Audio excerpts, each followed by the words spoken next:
Welcome to Everything Football Show. I'm here with J-Boy and Toby today. So I'm going to be starting with recap from Champions League that we played during the week. So Zagreb drew Salzburg 1-1. Milan lost at home to Chelsea 2-0. So Chelsea are leading the table with 7 points. Salzburg with 6 points. Milan with 4 points. And Zagreb also have 4 points. But Milan, they are fourth on the table. They have a -3 goal difference, and Dinamo Zagreb have -2. Yeah, so let's talk about Milan. Do you see them qualifying for the Champions League, Toby? No. Their next game is against Zagreb and Salzburg. I think with Tomori out for both games,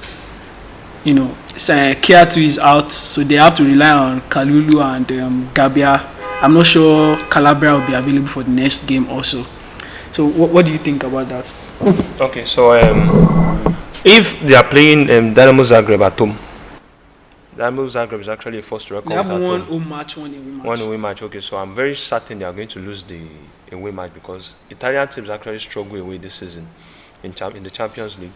Yes, Milan, most likely they will just go to the Europa League, but qualifying from that stage to the knockout stages, no, I don't think so. Yeah, all right. So in the next game, Celtic lost again against Leipzig 3-1. Real Madrid drew against shakhtar 1-1. And Madrid are leading the table with 10 points, Schalke with 5 points, Leipzig with 6 points. So Leipzig are second now, but Leipzig will face Real Madrid and Celtic. So it's between Leipzig and Shakhtar. Who do you think would qualify? Because Shakhtar have Leipzig and Celtic, but Leipzig have Real Madrid and Celtic.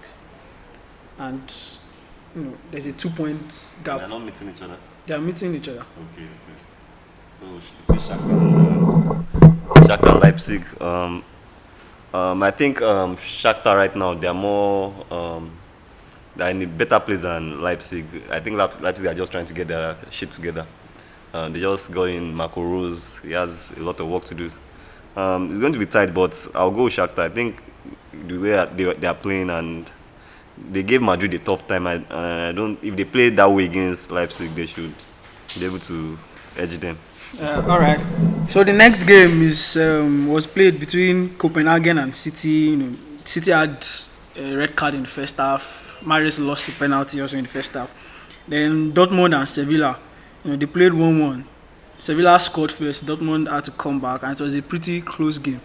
So City already have qualified with 10 points. Dortmund have 7 points. Sevilla have 2 points, and Copenhagen also have 2 points. So I think it's a case of who plays Europa between Sevilla and Copenhagen, because it's 2 points, and Sevilla still have City.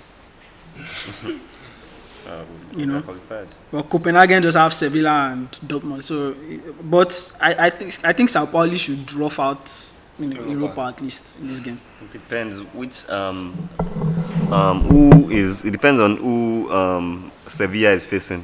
Sevilla will still face Man City, City and they will face Copenhagen.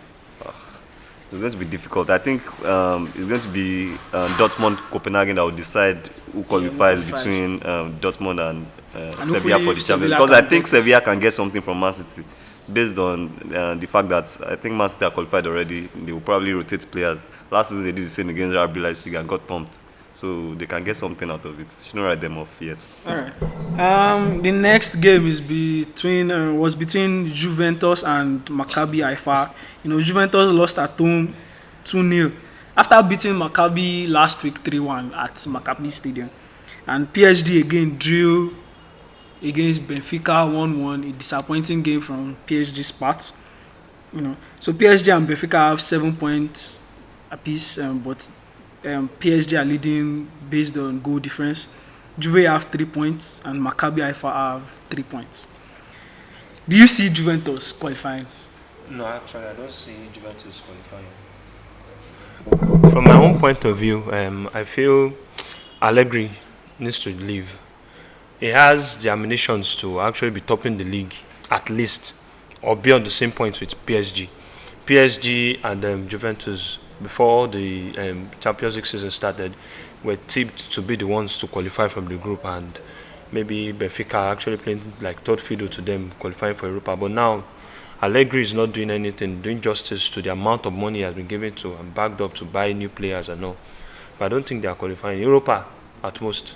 Because PSG still have Juventus still have PSG to play and Benfica. So it's looking, but like reports came out an hour or so before the game that Juventus are sticking with Allegri. But I think that is already reaching like a breaking point. Like the relationship is already reaching, because for such report to come out before the game, that means like deliberations were made. Like, should we sack this guy? Should we give him more time? But what do you think? Considering in the league also, they lost poorly against AC Milan. They are currently 8th on the table in the league. Do you think his time is running out? I think the guy is basically embarrassing himself right now. It's obvious they can't. I think it has been said already that they can't afford to actually sack him. They are so much in the red financially that they can't afford to sack Allegri. That's why he's still there. Otherwise, he'll be gone. The president of Juventus came out to say you still back him because he has no choice but to back him. I think if Maccabi Haifa can get a point from somewhere, I don't see Juventus even going to Europa League, because the atmosphere around the club is just terrible. It's toxic. It's bad. Allegri just has to come to an understanding with the owners. He has to live for his own good. Otherwise, I don't think anybody will consider him for any job. Yeah. All right. Let's move on. So on Wednesday, Napoli thumped Ajax again 4-2. And Rangers were humiliated by Liverpool 7-1. So as it stands, Napoli have qualified. They have 12 points. Liverpool also, have qualified with 9 points. Ajax have 3 points. I think Liverpool actually needs 1 point. No, they've qualified 6 points, and Liverpool still have Napoli and Ajax. Liverpool would get 1 point at least from that. So Liverpool has qualified. With the way Schroeder has been of recent with Ajax, I don't really see him getting something against Liverpool, because he still plays 4-2-3. Although against Napoli, he played a 4-3-3, played 2 centre midfielders and 1 defensive. But the level of will I say the quality of players and also the quality of strategy, there was a major gap. And Napoli have been very impressive so far this season, rightfully so. The best team in the Champions so far. Yeah, moving on. Atletico Madrid drew against Club Brugge, and Bayer Leverkusen. I wouldn't say it was. The scoreline did not reflect what was played in the game, because they both had chances, but Porto just took theirs. They had 2 penalties. They scored. Leverkusen to add a penalty in the first half that they missed, but it just shows the work that the tough work Xabi Alonso has ahead of him. So Braga have qualified with 10. I said Braga. Club Brugge have qualified with 10 points. Porto have 6 points. Atletico Madrid have 4 points, and Bayer Leverkusen have 3 points. So now, what's interesting in this group is Atletico Madrid have both Bayer Leverkusen and Porto. And Porto have Club Brugge, who have qualified, so they can afford to rest players, because in the league they are, I think, 3rd on the table or 2nd.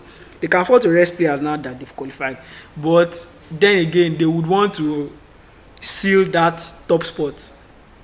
So Porto have Club Brugge and Atletico Madrid. So do you see Atletico Madrid qualifying for Champions League or for Europa?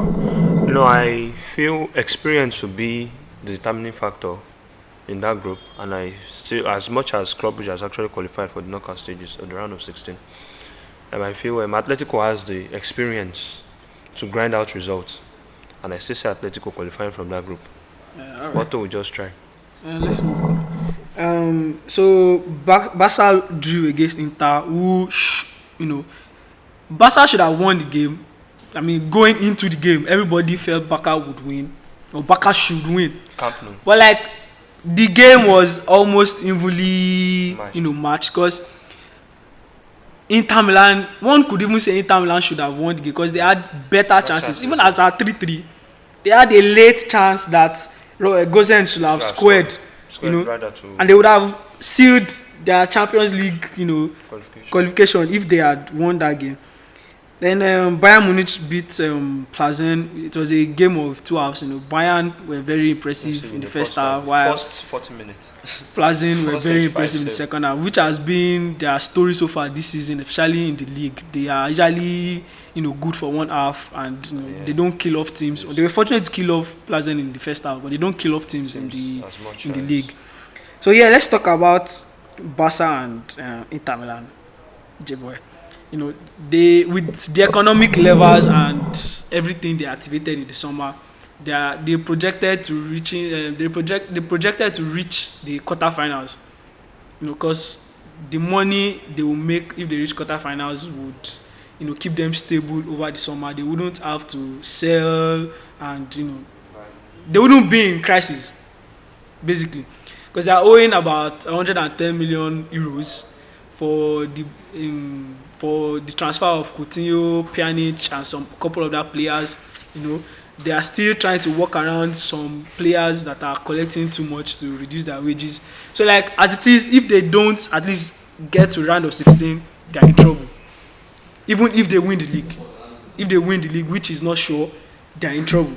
But let's talk about the game. What do you think Xavi could have done differently? And on the financial level first, I would say I think they deserve what is happening to them, because Valencia did the same thing and FFP came to stop all these kind of things from happening. I don't know why they weren't sanctioned in the transfer window. So whatever happens to them, I think they deserve it. In the game, I think Xavi is still, like I said last time, he's still learning on the job. So things like this should be expected, as playing against a tough team like Inter. They were expected to win. That was the only way they could come out, but unfortunately they couldn't just get the win. They were even lucky to get a draw, as far as I'm concerned. And well, I'll be I think Barca fans should be anticipating Europa League football next year. All right, Toby. One could say that this current Inter Milan, they are the type of team that against Plazen they probably draw. True. There is that chance, because they've also been struggling, and from their record in Champions League for the past 2, 3, 4 seasons, they've been equally as poor.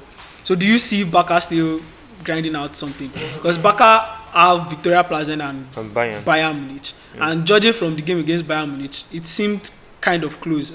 It was a game of halves, because Barca should have gone at least 2-3 goals ahead in the first half, but they were wasteful in front of goal. Bayern took their chances in the second half. So do you still see? Also note Lukaku will be back for Pleasant. Yeah, Lukaku will be back. Okay, so I feel what would determine who is going to qualify from that group between Inter and Barca? Because the next game is between Barcelona and Bayern. Exactly, that's my point. So the match between Bayern and Barca would determine who is going to qualify from that group. Yeah, all right. I also feel so. Let's move on. The last game that was played on Wednesday was between Sporting and Marseille. Sporting lost again. A terrible showing from Sporting, especially from the discipline.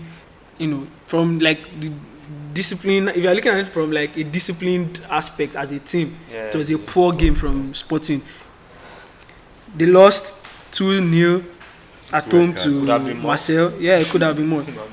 Spurs won against Frankfurt. It was a shaky win. I mean, they had a chance to really seal their qualification, but Kane missed the last penalty. It could have been 4-2, and they would have had enough goals if it came down to about goal difference. Because Spurs have 9 points now, and Marseille have 6 points. But Marseille have 2 goal difference, +2. Spurs have just 1. Sporting also have 6. They have 0 goal difference. And Frankfurt have -3. So now let's talk about Sporting for a minute. Like, from even the season they won the league last 2 seasons, like the discipline aspect has been lacking. They seem to always have a lot of yellow cards and red cards against big games. Now, back-to-back games, the first guy that got the red card had the yellow card. I think 2 yellow cards in like 6 or 8 minutes. 8 minutes actually. Gonçalves had a yellow card for tripping a player. Then he was said something, behind the to referee's the back. referee, like, and he was booked for dissent. Like 2 yellow cards under one. In fact, within like 30 seconds. Do you think like the discipline aspect is something that Ruben Amorim should work out? I mean, he's still a young coach, but then if he can't get this in check with Sporting, He'll keep if having he unnecessary moves to a losses. bigger team, I think he would have problem controlling his players. What do you think? Yeah, I feel the fact that he's a young coach is playing a very, very big role in the way he actually owes his players to take responsibility for each unnecessary tackles and feedbacks they actually give to the refs. He needs to sit those players down, because the team is a very good team, young and vibrant. The only problem they have is once they actually things aren't going their way, they tend to like lunge into tackles and sometimes talk back at the ref when he's like cautioning them. So he needs to really put those players in check. Else, I don't think I'm not even sure he might even qualify for the Europa League. All right, Jibo. In terms of qualification now, what do you think?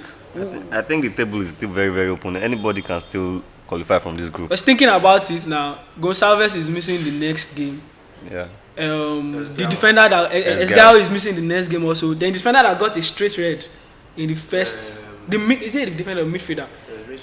I think he got a straight I think their red. goalkeeper also got. Yeah, the goalkeeper rather. He got a straight red. So he's missing next 2 games. So do you see Sporting getting at least an Europa League, or you still I them for still Champions think they can actually top the group. Anything is still possible in this group. It's just 1 point between Tottenham and Marseille and Sporting, and even Frankfurt, who are at bottom of the table, have 4 points. So anybody can still qualify. Can we also talk about the meet? About the meet behind Conte's Champions League performance. Conte's Champions League performance. That is exactly what I'm saying. That they have a chance to. Everybody has a chance to qualify, because it's Conte's Spurs, and everybody knows what Spurs are actually capable of, and everybody knows, combined with Conte's record in Champions League, I think it's a very open table. All right.